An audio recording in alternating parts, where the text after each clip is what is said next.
here knows what VCT it's made of? Okay, so you guess it is a composition of vinyl and something?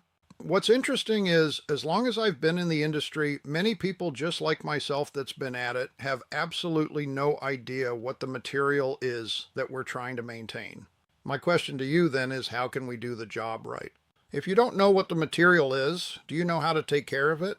Well, hey, I didn't know how, I just did what everybody else here in this room did, probably. What's that? Wing it. Follow the leader. He did it. She did it.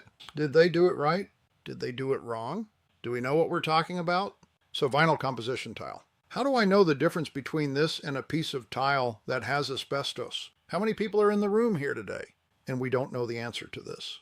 Have you ever seen an asbestos tile? How do you know? Well, it's not always black. I've had vinyl asbestos floors that are green and red.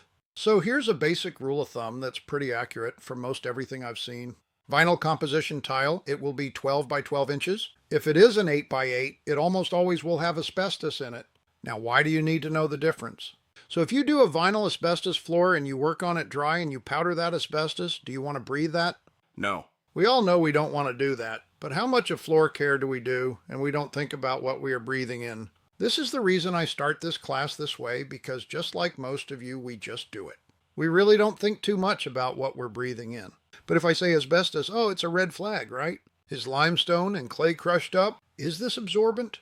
So the thing here is the floor tile that you're working on, called VCT, is made of an absorbent material, 88% of it, as only 12% is vinyl, which means if we do not put something on it, such as a floor finish or sealer, it will absorb everything that falls on it. This is why we put sealer finish on VCT. Stay for the rest of the class today to learn more.